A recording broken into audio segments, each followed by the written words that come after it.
साथियों, कैसे आप सभी। उम्मीद है सभी लोग अच्छे होंगे। दोस्तों, Uttar Pradesh UP police constable की भर्ती जो है आपकी आ चुकी है और आपके प्रीवियस ईयर में जिस प्रकार के आपके प्रश्न हिंदी के पूछे गए हैं उसी प्रकार से संबंधित आज प्रश्न लेकर उपस्थित हो चुका हूं। तो दोस्तों, आप सभी का स्वागत है आपके अपने यूट्यूब ड्रिल स्टडी में।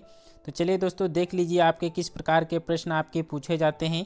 100% यहाँ से आपके जो है प्रश्न फंसने वाले हैं। तो किसी भी प्रश्न को जो है इसकी मत कीजिएगा, हर प्रश्न का जवाब जो है अच्छे से पढ़िएगा।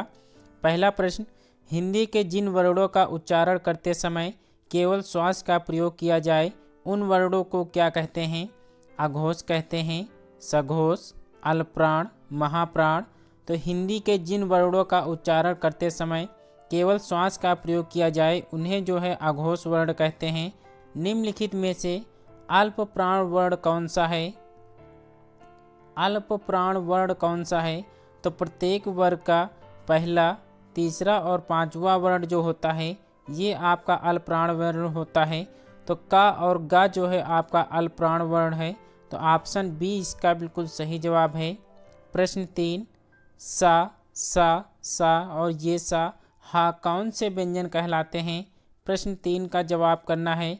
100% यहाँ से प्रश्न आपका एक जरूर आएगा, कौन से व्यंजन कहलाते हैं। तो ये आपके जो है ऊष्म संघर्षी व्यंजन कहलाते हैं। ऑप्शन डी इसका बिल्कुल सही जवाब है। प्रश्न 4, हिंदी भाषा में मूलतः वर्णों की संख्या कितनी मानी गई है। 100% ये प्रश्न आपका रिपीट होने वाला प्रश्न है। यहाँ से प्रश्न आपका एक जरूर पूछा जाएगा। तो हिंदी भाषा में मूलतः वर्णों की संख्या कितनी मानी गई है। तो 52 इसका बिल्कुल करेक्ट आंसर है। हिंदी वर्णमाला में स्वरों की कुल संख्या कितनी है। तो स्वरों की कुल संख्या आपको बताना है। 10 है, 11 है, 12 होगी, 13 है। तो स्वरों की कुल संख्या आपसे पूछा गया है। तो 11 इसका बिल्कुल करेक्ट आंसर है। अगला प्रश्न, निम्नलिखित में से कौन सा टा वर्ग का नहीं है। टा वर्ग कौन सा नहीं है।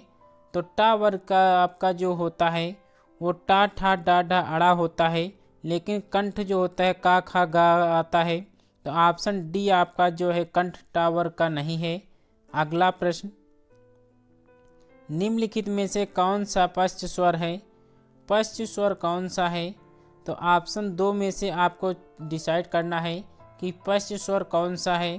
तो ऑप्शन ए जो है बड़ा आ जो होता है ये आपका पश्च स्वर होता है। बड़ा ऊ जो है ये भी आपका पश्च स्वर होता है। बड़ी ई जो होता है ये भी आपके पश्च स्वर होते हैं। इस प्रकार के जो है प्रश्न आपके ज़्यादातर पूछे जाते हैं। अगला प्रश्न, चा और छा वर्ण का उच्चारण स्थान कौन सा है।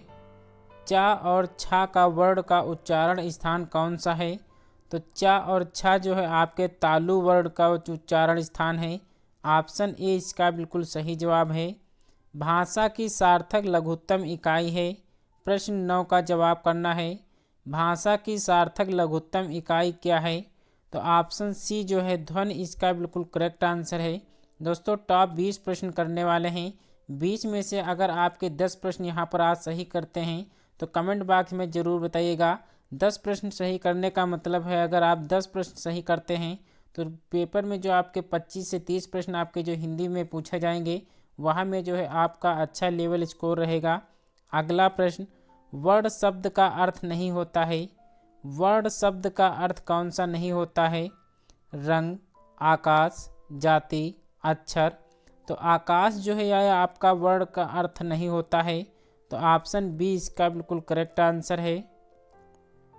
अगला प्रश्न, प्रयत्न के आधार पर ला किस प्रकार की ध्वनि है। तो ला किस प्रकार की ध्वनि है ये आपसे पूछा गया है।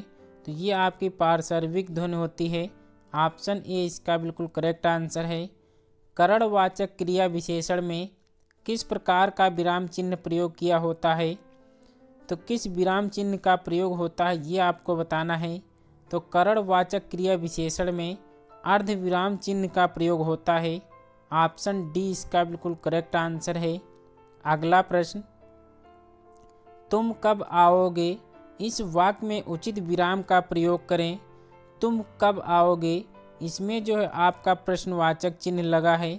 ऑप्शन बी इसका बिल्कुल सही जवाब है। संयोजक चिन्ह को अन्य किस नाम से जानते हैं? तो संयोजक चिन्ह को अन्य किस नाम से जानते हैं? दिए गए ऑप्शन में से कौन से सही जवाब होगा? तो सामासिक चिन्ह को जो है जानते हैं। ऑप्शन ए इसका बिल्कुल करेक्ट आंसर है। हंस पद किस विराम का एक और नाम है? मोस्ट इम्पोर्टेंट ये प्रश्न है, हर बार आपका रिपीट होने वाला प्रश्न है। तो हंस पद किस विराम चिन्ह का एक और नाम है? तो त्रुटि विराम इसका दूसरा चिन्ह नाम है। ऑप्शन डी इसका बिल्कुल करेक्ट आंसर है। पाद बिंदु चिन्ह की पहचान करें। प्रश्न 16 में पाद चिन्ह की पहचान करना है। तो पाद चिन्ह इनमें से कौन सा सही जवाब है? तो प्रश्न डी में से जो है इसका बिल्कुल करेक्ट आंसर दिया गया है। ये आपका जो है पाद चिन्ह है। तो ऑप्शन डी इसका बिल्कुल करेक्ट आंसर है। अगला प्रश्न, किसी कठिन शब्द को स्पष्ट करने के लिए किस विराम चिन्ह का प्रयोग होता है? प्रश्न 17 का जवाब करना है। तो किसी कठिन शब्द को स्पष्ट करने के लिए कोष्ठक चिन्ह का प्रयोग किया जाता है। ऑप्शन सी इसका बिल्कुल करेक्ट आंसर है। अगला प्रश्न, रचना के आधार पर शब्द के कितने भेद होते हैं? तो रचना के आधार पर शब्द के कितने भेद होते हैं? 5, 4, 3, 2। रचना के आधार पर आपसे पूछा गया है। तो ये आपके रचना के आधार पर शब्द के जो है 3 भेद होते हैं। ऑप्शन सी इसका बिल्कुल सही जवाब है। उपसर्ग और प्रत्यय दोनों ही शब्द नहीं होते हैं। तो उपसर्ग और प्रत्यय जो है ये आपके अव्यय शब्द दोनों नहीं होते हैं। ऑप्शन डी इसका बिल्कुल करेक्ट आंसर है। अगला प्रश्न, जो प्रत्यय धातुओं के अंत में लगते हैं वे प्रत्यय क्या कहलाते हैं? तो जो प्रत्यय धातुओं के अंत में लगते हैं वे आपके कृत प्रत्यय कहलाते हैं। ऑप्शन ए इसका बिल्कुल सही जवाब है। दोस्तों 20 प्रश्न हमने किए हैं।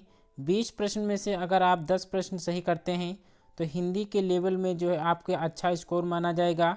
अगर आपका 10 स्कोर आज रहा हो तो प्लीज़ कमेंट बॉक्स में ज़रूर कीजिएगा। अगर आपको वीडियो पसंद आई हो तो एक लाइक ज़रूर कर दीजिएगा। चैनल पर नए हैं तो चैनल को भी सब्सक्राइब जरूर कर लीजिएगा।